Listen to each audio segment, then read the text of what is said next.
Hello everyone, good morning. আমি শ্রাবন্তী, মাই simple লাইফস্টাইলে তোমাদেরকে অনেক অনেক ওয়েলকাম জানাচ্ছি আমার আরও একটা নতুন মিনি ব্লগের সাথে। সকাল সকাল ওইদিকের কিছু বাসি কাজকর্ম সেরে আমি চলে এসেছি ছাদে, কারণ ছাদটা অনেক দিন ধরেই অপরিষ্কার রয়েছে। তাই ভাবলাম আজকে একটু ছাদটাকে পরিষ্কার করা যাক। তাই জন্যই দেখো সকাল সকাল ছাদে চলে এসেছি। ভাবলাম যে এখনো তো সেইভাবে রোদ্দুর উঠেনি, তাই জন্যই আগে তাড়াতাড়ি গিয়ে ছাদটাকে পরিষ্কার করে আসি। না হলে যত বেলা বাড়বে ততই ছাদের রোদ্দুরটা বাড়বে। আর আমার ছাদ পরিষ্কার করতে প্রচুর কষ্ট হয় জানো তো, যেহেতু অনেকটা বড় ছাদ না, এদিক সেদিক একোনা সেকোনা পরিষ্কার করতে প্রচুর কষ্ট হয়ে যায়। এমনিতেও তো তোমরা দেখো আমাদের ছাদে কত পাতা পড়ে, এই যে আমের পাতা, সবেদার পাতা, মানে পুরো চারিদিক দিয়ে পাতা পড়ে ছাদটা পুরো ভরাট হয়ে যায়। আর যেহেতু ঝাড় দেবো, দেখবা তোমরা 3-4 দিনের মধ্যে আবার ওই রকম অপরিষ্কার হয়ে যাবে, এতটাই নোংরা হয় ছাদটা। এদিকে ছাদের উপরে কিছু নারকেলের কাঠ রোদে দেওয়া ছিল শুকানোর জন্য। এগুলো শুকাতে যেহেতু একটু টাইম লাগে, তো তার জন্যই ছাদেই দেওয়া ছিল। তো সেগুলোকেই আমি এক সাইড করে ভালোভাবে গুছিয়ে রাখছি। এদিকে কেমন রোদ্দুর উঠেছে দেখতে পাচ্ছ, মানে চারিদিকটা রোদে পুরো ঝলমল করছে। এই সকালবেলা আমি ছাদ ঝাড় দিতে এসেই স্নান করে গেলাম, মনে হচ্ছে কি সেই দুপুরের তীব্র তাপটা রয়েছে এখন। অনেকদিন পর ছাদটাকে আবার পরিষ্কারভাবে দেখতে পারবো, খুবই ভালো লাগছে এটা ভেবে। তো এদিকে দেখো এতটাই হাওয়া দিচ্ছে, পাতাগুলো আবার উড়ে উড়ে ওই দিকটাই চলে যাচ্ছে, দেখতে পাচ্ছ। তো ফাইনালি আমার ছাদ ঝাড় দেওয়া কমপ্লিট। দেখো ছাদটাকে সুন্দর করে পরিষ্কার করে এক সাইডে পাতাগুলো রেখে, মানে নোংরাগুলো এক সাইডে রেখে দিয়েছি। ছাদটাকে কতই না ভালো লাগছে দেখতে এখন, তাই না? তো এদিকে আমি ছাদটাকে ভালো করে ঝাড়পাট দিয়ে পরিষ্কার করে তারপরে ভিজে জামা কাপড়গুলো মেলে দিচ্ছি। আর এর আগে যদি আমি ভিজে জামা কাপড়গুলো মেলে দিয়ে তারপরে ছাদটাকে ঝাড় দিতাম, তাহলে কি হতো জানো তো, ময়লাগুলো গিয়ে আবার ওই কাঁচা জামা কাপড়ে লেগে যেত। তার কারণে ভালো করে পরিষ্কার করে ঝাড় দিয়ে নিয়ে তবেই আমি এই জামা কাপড়গুলোকে মেলে দিচ্ছি। তো এই জামা কাপড়গুলোকে মেলে তারপরে আমি নিচে যাব, নিচে গিয়ে আমার বাদ বাকি কাজকর্মগুলো সারবো। রোদ্দুর দেখতে পাচ্ছ কি অবস্থা রোদের। তো যাই হোক, আমি এদিকে এই সমস্ত কাজ করছি আর তোমাদের দাদা ভাই ছেলে এখনো ঘুম থেকে ওঠে বা এখন খুব একটা বেলা হয়নি, ওই 6:45 মতো বাজে। তো ওদিকে সমস্ত কাজকর্ম সেরে স্নান করে পুজো দিয়ে সকালের খাওয়া দাওয়া সেরে তারপরে আমি গেছিলাম মাল আনতে। যেহেতু অনেক দিন মাল করা হচ্ছে না, মানে সেই শুক্রবার থেকে মাল করছি না, আর আজ যেহেতু সোমবার সেহেতু আজকে গেছিলাম মাল আনতে। আর যেহেতু এখন স্কুল ছুটি সেহেতু বাড়িতেই এনেছি। তো এখন বসে বসে মাল করছি। যেহেতু সব কাজকর্ম হয়ে গেছে আর ওদিকে তোমাদের দাদাভাই খেয়ে দিয়ে টিফিনও নিয়ে চলে গেছে, সেহেতু আমি মাল নিয়ে বসেছি। মাল করব কিছুক্ষণ, তারপরে উঠে ছেলেকে স্নান করানো, ওকে খাওয়ানো, মানে সবটাই করতে হবে। অনেক দিন পর তোমরা আবার আমাকে মাল করতে দেখছো কি, তাই তো?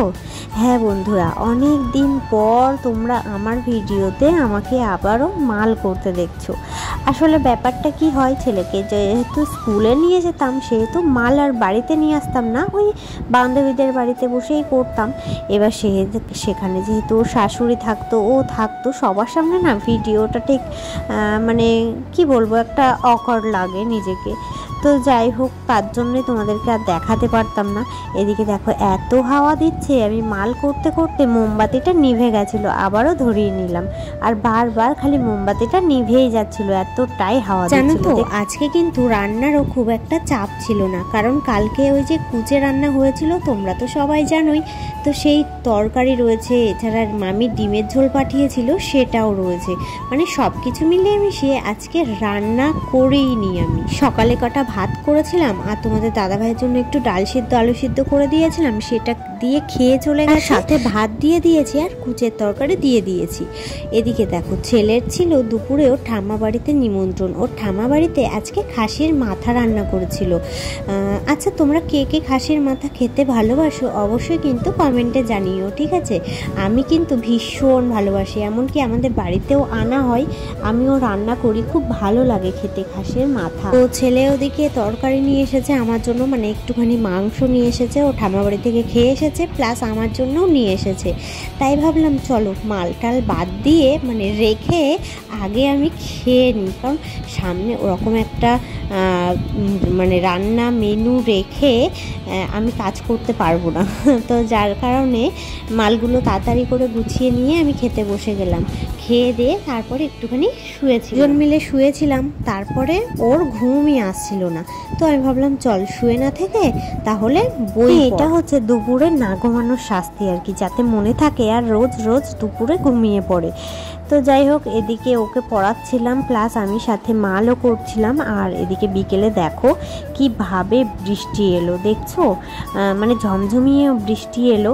তো যাই হোক, এদিকে বাইরে বৃষ্টি হচ্ছে প্লাস হাওয়াও দিচ্ছে, কি মানে ভীষণ পরিমাণে হাওয়া দিচ্ছে, সাথে ভালোই বৃষ্টি হচ্ছে। এই দেখো বড় বড় ফোঁটা পড়ছে। অনেকদিন পর বৃষ্টি দেখে ইচ্ছা করছিল একটু বৃষ্টিতে ভিজতে, তারপর ভাবলাম না থাক, ঠান্ডা লেগে যাবে আর বৃষ্টিতে ভিজতে গেলে অনেকটা সময় লেগে যাবে। এদিকে তো আমার মালও রয়েছে, তো তাই জন্যই আর কি বৃষ্টিতে ভিজলাম না। ওদিকে বাইরে প্রচণ্ড ধরনের বৃষ্টি হচ্ছে আর এদিকে আমি বসে বসে আমার মালগুলোকে রেডি করে, ওদিকে মালগুলোকে সুন্দর করে গুছিয়ে নিয়ে ঘরে রেখে আসলাম। তারপরে বাইরের এই জায়গাটা একটু অপরিষ্কার হয়েছিল, যেহেতু কাজ করছিলাম বসে, একটু তো অপরিষ্কার হবেই, তো সেই জায়গাটাকে গুছিয়ে নিলাম। আর এই দিকে দেখো কি অবস্থা, দেখো জাস্ট কি পরিমাণে বৃষ্টি হচ্ছে, মানে ভীষণ পরিমাণে বৃষ্টি হচ্ছে। দেখো কতটা করে জল জমে গেছে আমাদের উঠানে। কেন তো আমার বৃষ্টিতে ভিজতে ভীষণ ভালো লাগে, ভীষণ ভালোবাসি আমি বৃষ্টিতে ভিজতে, কিন্তু এখন ওই নানান রকম চিন্তা ভাবনা করে আর বৃষ্টিতে ভেজা হয় না। যে আমার শরীর খারাপ হবে, আমার শরীর খারাপ হলে ছেলেটাকে কে দেখবে, তোমাদের দাদাভাইয়ের কে রান্না করে দেবে সকাল সকাল উঠে, ছেলেটার পড়াশুনোর কি হবে, মানে এই সব নানান রকম চিন্তা ভাবনা করে নিজের শখ আহ্লাদগুলোকে সমস্তটাই বিসর্জন দেওয়া আর কি। রাতের বেলা মানে সন্ধেবেলা একটুখানি আমি উঠানে নেমেছিলাম, তাই বৃষ্টির জলে একটুখানি পা ভিজিয়ে নিলাম আর সেটাই তোমাদের সাথেও শেয়ার করলাম। আজকের এই মিনি ব্লগটা যদি ভালো লেগে থাকে অবশ্যই লাইক করে দিও, সুন্দর করে একটা কমেন্ট করে দিও আর চ্যানেলটাকে সাবস্ক্রাইব করে দিও।